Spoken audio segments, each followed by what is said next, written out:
Well, that was certainly a hell of a week.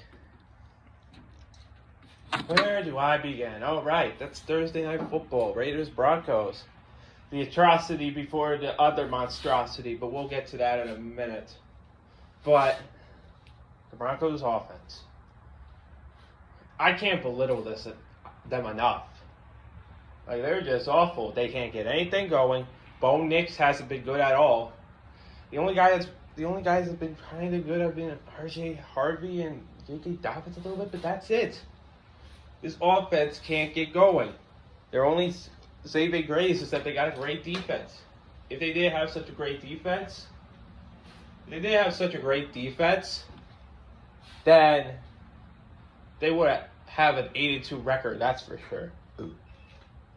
And they sure as hell wouldn't be in contention for the division or even a freaking division spot in the playoffs. But yeah, Raiders. Broncos gave them a million chances to get in this game, and they didn't take it. So, I mean, at least they had that first drive and Ashton GT touchdown. Besides that, nothing really good. At least your defense held up. Because how can you not? And then, an actual good international game in the year of 2025. Falcons-Colts. And let me tell you, man, Jonathan Taylor low-key carried. He low-key carried. I mean, the Falcons stopped him. Like, the Falcons are like an on and off machine. Like, if they're on, their defense will be on point and their offense will be solid for the most part. If they're off, their defense gets blown the fuck out by the Panthers. So, this was an on game for them. Besides the offense in the fourth quarter that was practically begging the Colts to get back to the game. And, well, you ask, you shall receive, as Jonathan Taylor just mollywopped and ran all over you. So, and yeah, Jonathan Taylor has been dead ass having an MVP season, even better on par than Chris McCaffrey's run. But yeah, he's been amazing. And then Giants Bears, where this is the game that Brian Table got fired, and I must say, before I get into this topic, I must say after Brian Table got fired, I don't understand why the defensive coordinator, general manager did not get fired as well. Because they are as much as to blame as them. Hell, they deserve to be more blamed than him, to be honest, but they should have got rid of them if they were going to clean house and get rid of Dable. But, yeah. Yeah, Bears somehow came back after getting, like, bitch slapped for, like, the first three quarters. But Caleb Williams, man, that fourth quarter run, him running, I didn't know that he was this good as him running, scrambling the ball. But holy crap. He's doing good at it. And oh my god. And holy shit. We'll get to that in a second. But yeah. It's crazy. Bears have been doing well. I cannot be more happy for them. I think they're a solid group. I think Ben Johnson's a good coach. Yes. Please play fucking functional. Now specifically against the Vikings, which I think will be a really interesting game. An intriguing game, that's fact. And then Bills-Dolphins. This is the game that made me go, what the actual fuck is going on? And that is, I don't know. It's like every single week there's a game. At least one game that'll make you go, what the fuck is going on? Who's good, who's not? Like, did the Bills just party in Miami? All night yesterday? All night on Saturday night? Because, like, they played fucking drunk. Like, they couldn't get anything going. Now, I know the Dolphins had the talent, but when you take a timeout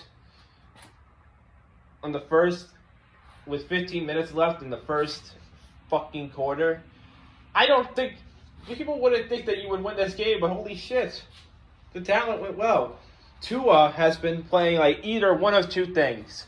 Either he's playing one of the best games of the entire season, or he's playing like he got CTE, which he probably does. But Dolphins win. Bills, you're going to need to figure it out, because if you're going to play like this, Baker Mayfield's going to run all over you, bitch ass. So, yeah. Then, Ravens-Vikings, which I must say, they're back. Now, maybe that's because J.J. McCarthy played like J.J. McCarthy, But 9. But the Ravens' defense has improved. Lamar Jackson must have put a gun to their head and said he would kill their families because good guy, they've been playing like their lives depended on it. They easily handled Justin Jefferson, the other receivers. I mean, you had Adam Thielen have a temper tantrum. But the Ravens, man, Lamar's back. They're back. All that early season shenanigans stuff, I think that's gone now. I think they're now fully into it. And, dude, Joe Burrow might be back on Thanksgiving. And against this team, holy shit. This Thanksgiving day slate might be an all-timer. Now, could it be just terrible? Yeah, but, dude, this could dead-ass be an all-timer. I'm not even joking. But, then, you know, we're sticking with Dylan. Fuck you, Kevin. Like, in all sincerity, I need Kevin Stefanski going. I don't even care anymore.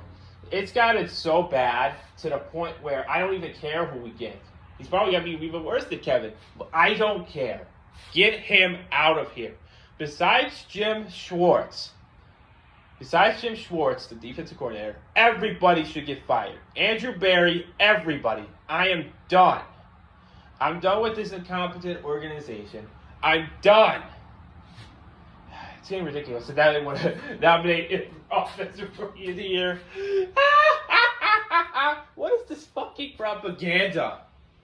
Seriously, what is this? Like, have you seen some of his passes? Like FBI, Luis Ortiz, and Emmanuel Clase? Those are examples. But search up if Dylan Gabriel got prop bets or something. Because what the fuck are those? But, yeah. At least Jerry Jeudy was getting the ball. But he lost to the Jets. God help us all. And then, holy crap. TreVeyon Henderson finally had a breakout game. I'm so happy. I'm so happy. He finally got a breakout game. I really am, man. And Buccaneers, man. Baker, I can't say enough about you. Baker Mayfield and Mika Buka still on pace to be the Offensive Rookie of the Year. TreVeyon Henderson finally had his breakout game. I think he should be the main guy going forward, to be honest. Like, he's honestly a perfect fit for them. And Drake May, how'd they get another one so quickly, man? Why? And honest to God, they just won the division. Unless they hilariously self-destruct or something. But at this point, I don't think they will. And they might have just won the division because the Bills being 2 games back in their schedule compared to Patriots' schedule, Patriots might have just won the division here.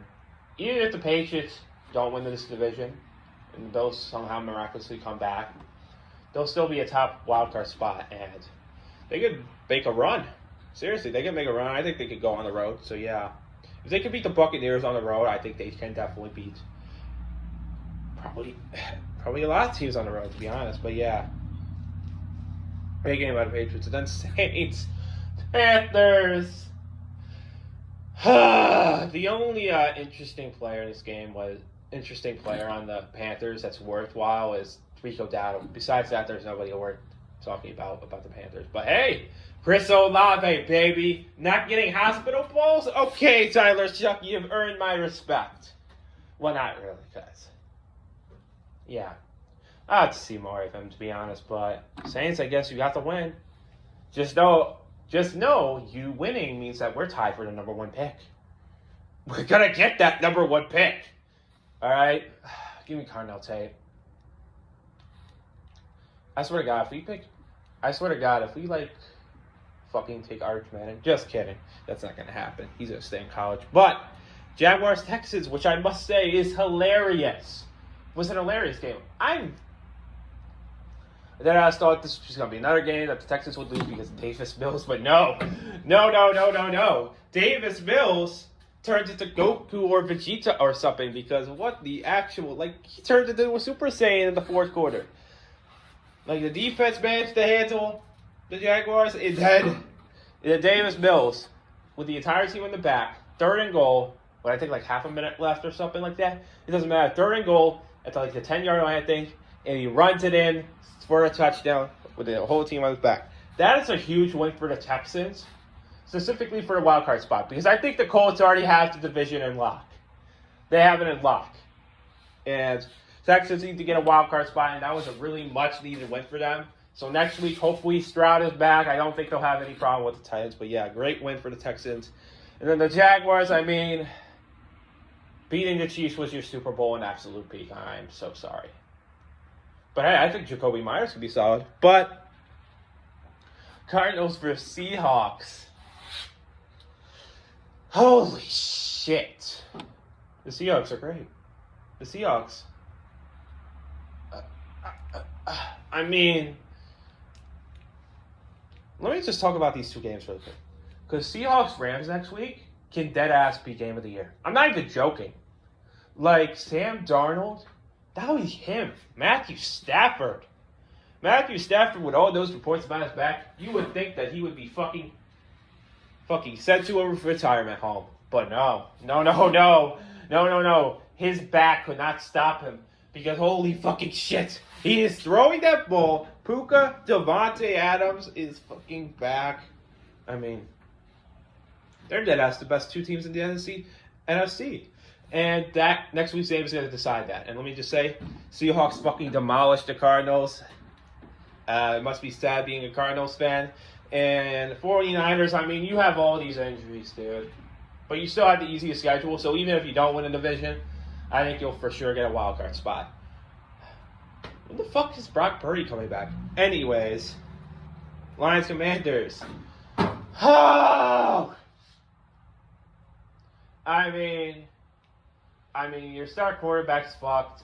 Your front office welcomes Donald Trump with open arms and gives him a signed autographed jersey like he's a Make-A-Wish kid or something.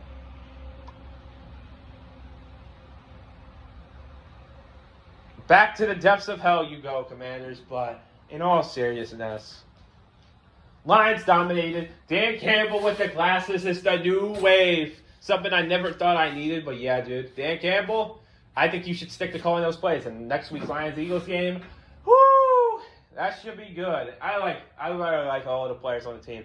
Just don't look on what Amara St. Brown's got going on behind the scenes. But then, Steelers versus Chargers. The Steelers' offense peaked on this night. I mean, it peaked in inconsistency. Because, yeah, it was not consistent at all. DK Metcalf hasn't been good at all. He's been barely getting the ball. I mean, he had a deep ball in the game. But still, dude, it was like a fucking soccer score during, like, the fucking first half. And they couldn't get anything going. Hell, even Chris Boswell missed a kick. Nothing was going right. And then your two corners come down and they go. Then they cut Juwan Thornhill. Fuck that guy, by the way. Back to the unemployment line you go, bitch.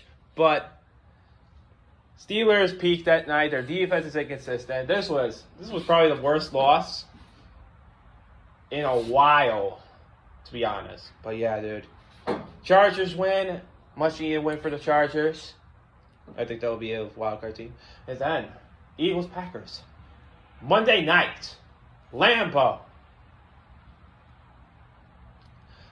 Super Bowl champions versus Green Bay in Green Bay, Wisconsin. The Tush Push revenge game, and it was ass.